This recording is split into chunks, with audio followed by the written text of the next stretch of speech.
that Indian Act.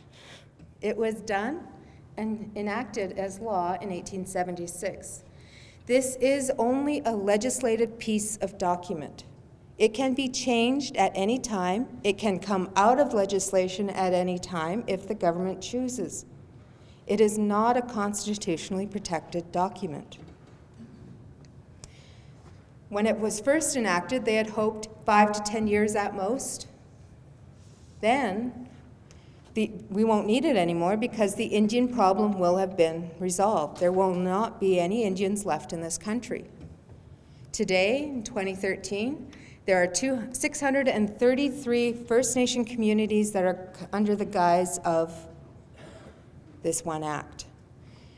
What started out as assimilation and integration is now nothing more about control. Anything back in the day, 1800s and 1900s, anything they wanted the Aboriginal people not to do, they threw up laws. This is where they banned the potlatch, this is where they banned the sun dances, this is where they banned the regalia and all of the other things that came down with it. This is where they banned Aboriginal people from hiring lawyers for land claims, and that remained in the Indian Act until 1920. This is where they said, you as an Aboriginal person cannot leave the boundaries of the reserve without the permission of your local Indian agent. So if you needed to actually go hunt or trap or fish or whatever, go to town and try and find your groceries, well, you need to go to the Indian agent and say, I need to leave the village. He'll say, well, how long do you need? You'll tell him. He'd say, you have from this day to this day, give you a piece of paper or a permission pass to leave the reserve. And then he'd say, if you're not back by this day, I have every right to come and arrest you and throw you in jail. Not just any jail, it was called Indian jail. That's where they threw all the Indians that did not go by the laws of the Indian Act.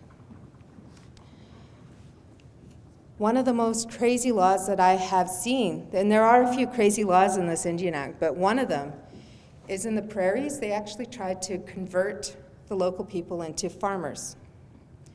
And when you can't leave the boundaries of the reserve, well, you do what you can on reserve. So they got really good at farming. The local farmers outside of the reserve started complaining.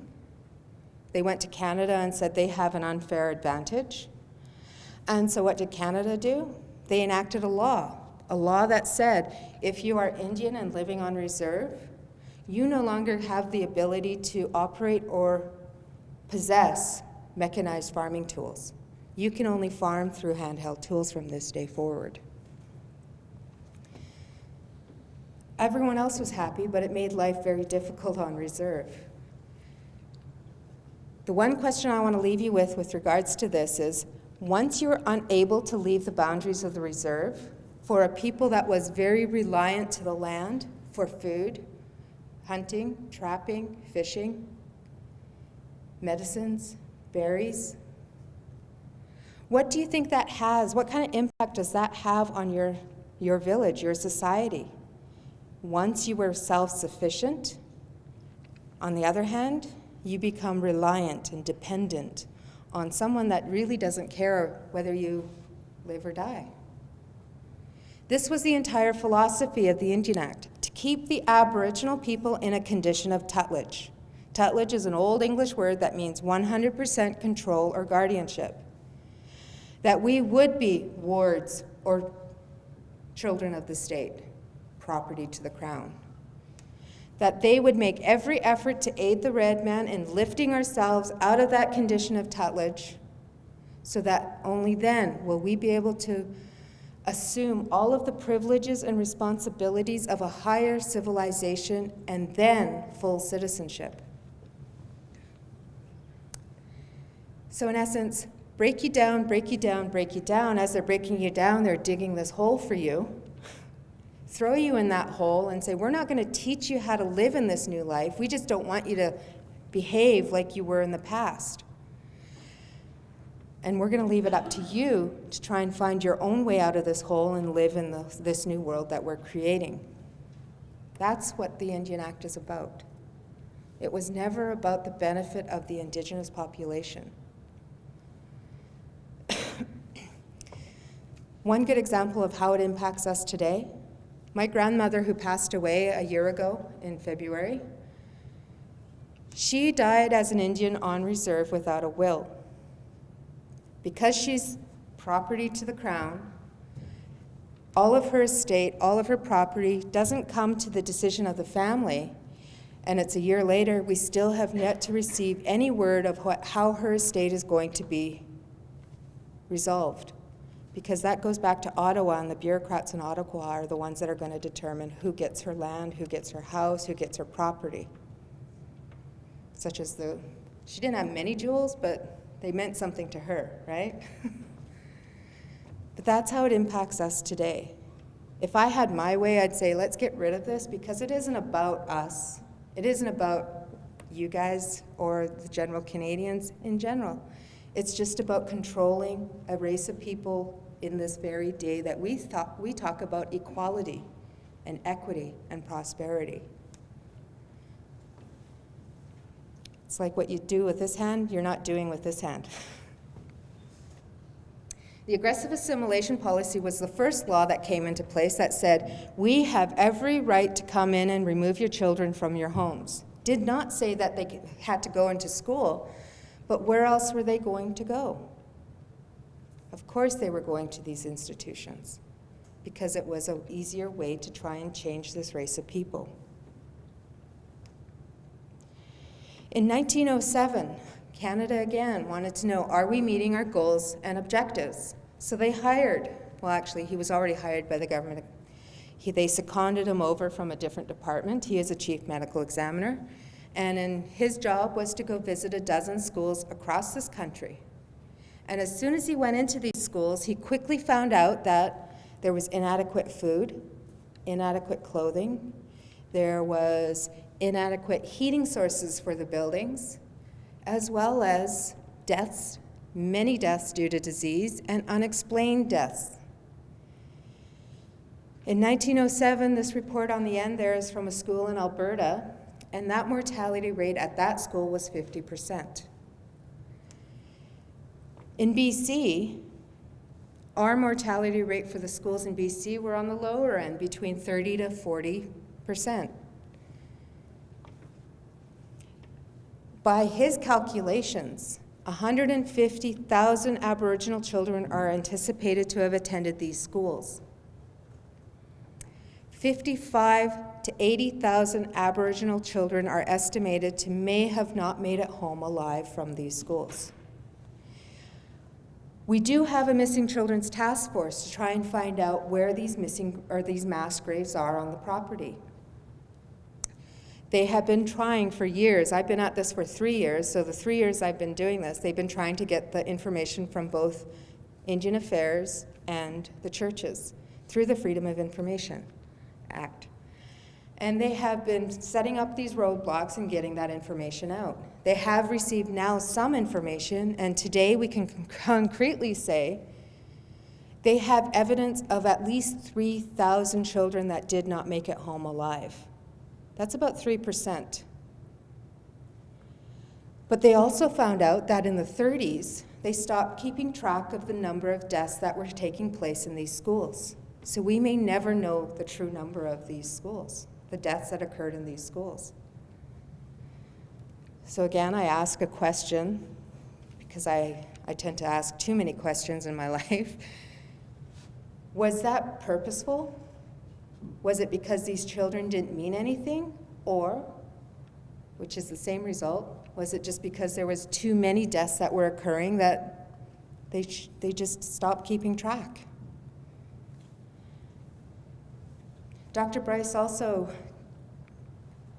when he handed in this report, he was discredited. He was forced into early retirement, and his retirement came in 1922, and when he retired, him and John Malloy collaborated on this book called A National Crime.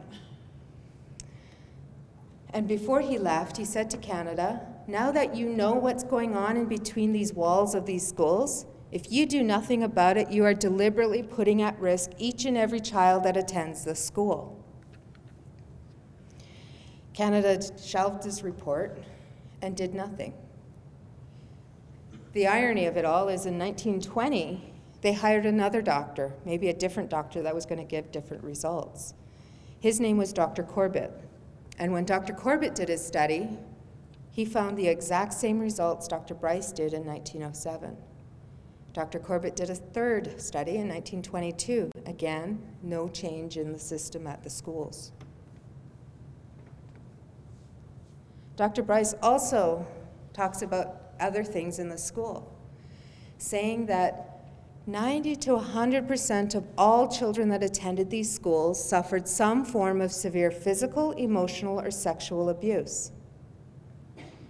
Even if we took away the sexual abuse and the physical abuse that took place in these schools, and you only have that one act of removing the children from their homes and placing them in these educational institutions, without the permission of their family, without knowing where they're going, without knowing if they're ever going to see their families ever again, is trauma enough to impact your life on a mental level, emotionally and physically. And how is that going to impact not your life, but the children that comes after you? But we are aware of the sexual abuse that took place in these schools. In 1988 was when the first students came forward, former students of these schools came forward with allegations of abuse that took place in these schools. 28 of them are from St. George's Indian Residential School. They alleged this priest did nasty things to them. That one priest was convicted and charged of over 420 counts of sexual abuse against boys during his tenure at that school. That's only one priest in one school. We're not talking about the others or anything else that took place in them. Out of that 28, 22 of them committed suicide shortly after revealing their story, because for the most part, that was the first time that they even acknowledged or even voiced what happened to them in these schools.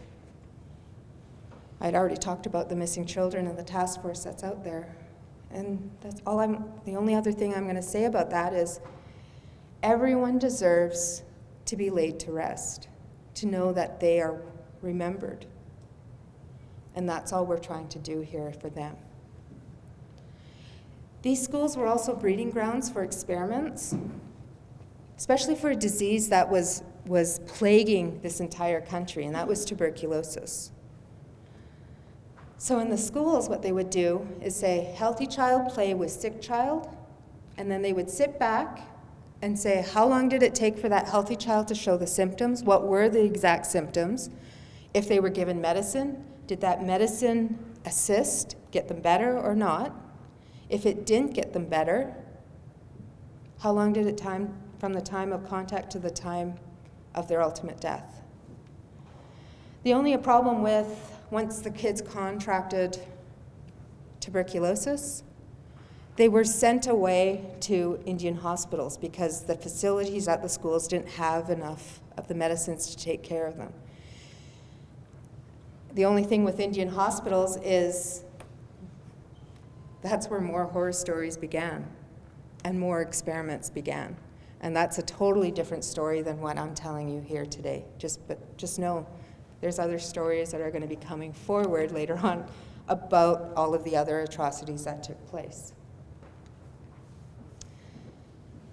This is Duncan Campbell Scott. He is our Minister of Aboriginal Affairs between 1913 to 1932. This is Canada's assimilation policy. Very simple. He wants to get rid of that Indian problem. And he will do whatever it takes to ensure that there is not a single Indian in this country that has not been absorbed by the political body. And we no longer have an Indian question. And they were doing anything and everything they could to get rid of that problem. They didn't care if you were still what they call red skin. They just wanted you to be a part of civilization.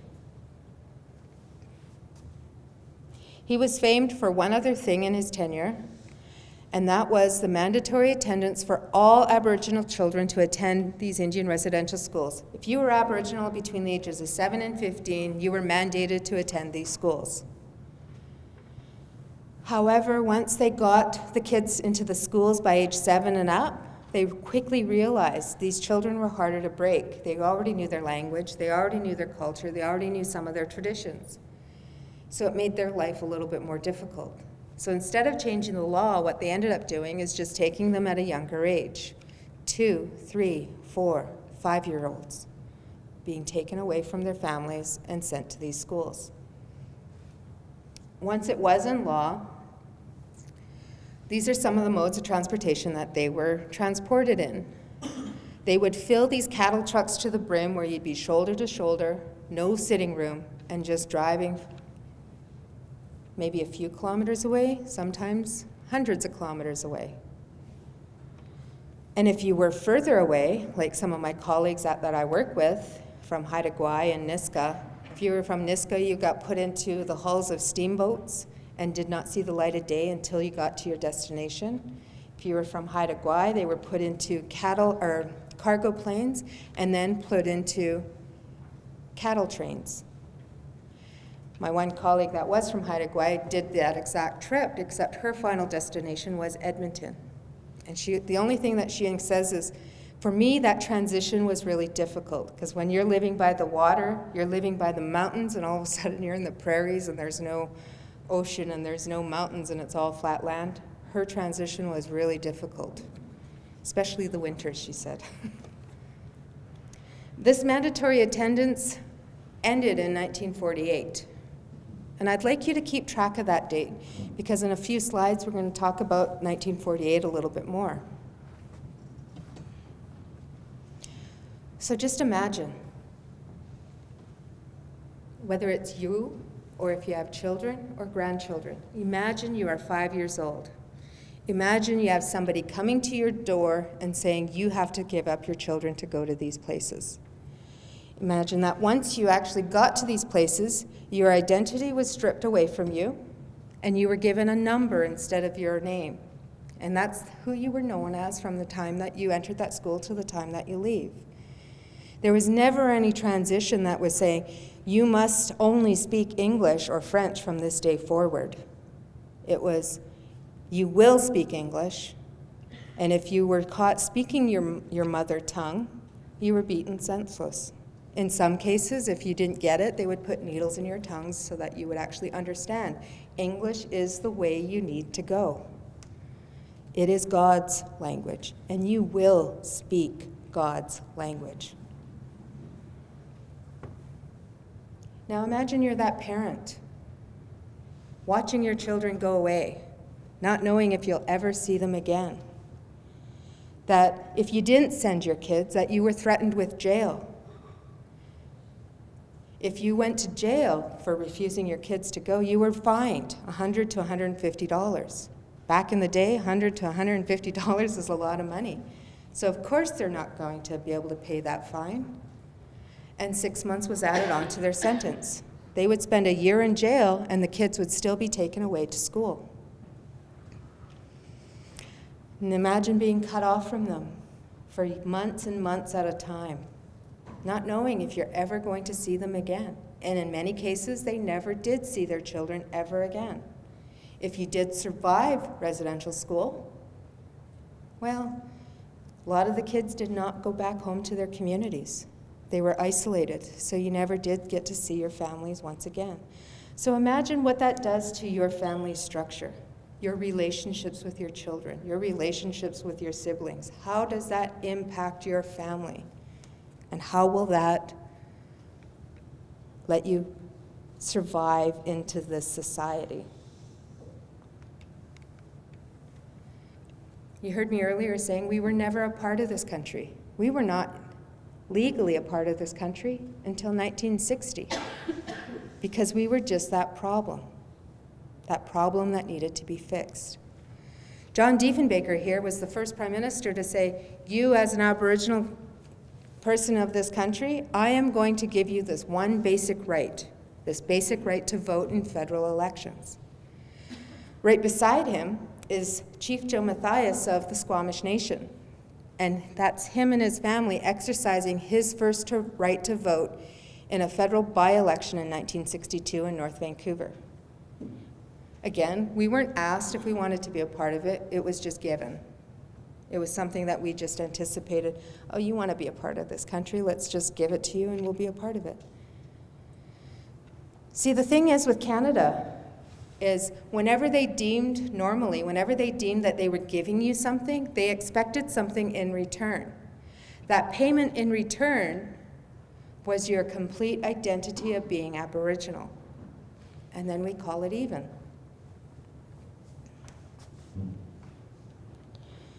(1948).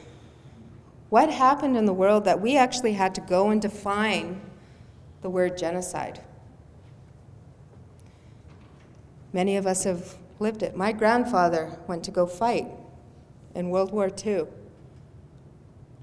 for a country that did not want him. For him to go fight in that country, he had to enfranchise himself and his family to go do so. The only difference is when he came back, what other soldiers got and received for honor of their service that they attended there, he received nothing. Even though he was enfranchised, they said, you're Indian, go back to your reserve and find your own house and your own way. What many people don't understand is, or even know, some of our most highly decorated soldiers in this country are Aboriginal. Tommy Prince is the most highly decorated soldier this country has ever seen. The only difference is many other Aboriginal soldiers did not get the same treatment that he may have got. You see, he got acknowledged. His name got acknowledged, and we know his name to this day.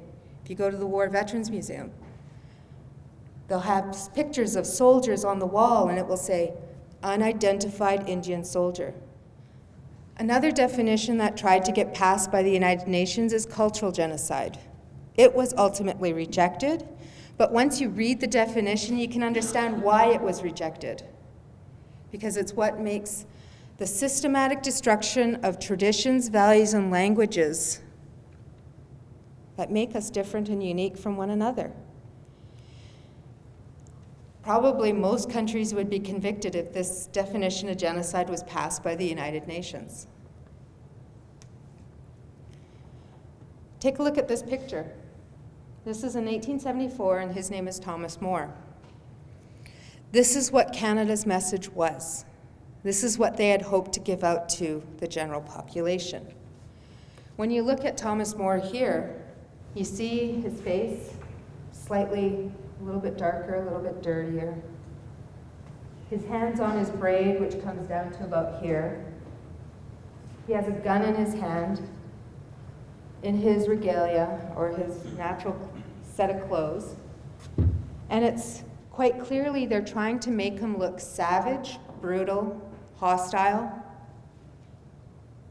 You know, that whole definition that we were brought up to believe. And then you go to the other side, and that's Thomas More after residential school. His face is a few shades lighter, in some really nice, nice clothes, nice haircut, looking really civilized, and a part of society. This is the definition of cultural genocide.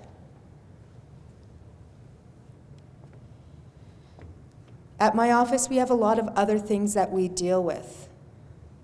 And we have resolution health support workers, and their job is to actually sit with the survivors that go to these adjudication hearings where they're telling their story, in most cases, again, for the very first time.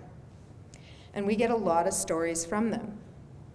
And one story that I will share with you, and it's not my own, is if you're 7 years old, you're in this school, you're told you're dirty, that you're told you're not going to achieve anything, you're told you're just a dumb Indian,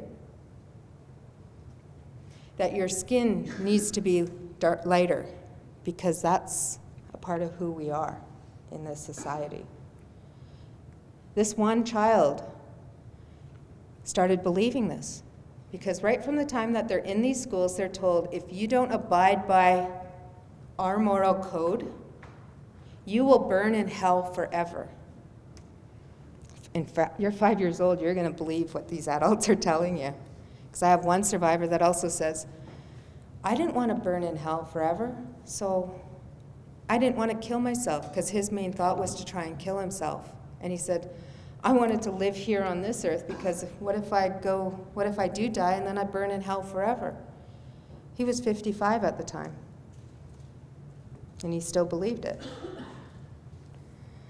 This other elder would say, I am dirty, aren't I? Look at my skin, I'm really dark, I'm dirty, soap is not working. So what did she do to try and resolve and fix that problem? She started bathing herself in bleach every day to try and make her skin a few shades lighter so that she would maybe, hopefully, start getting better treatment in the schools than what she was getting previous to that.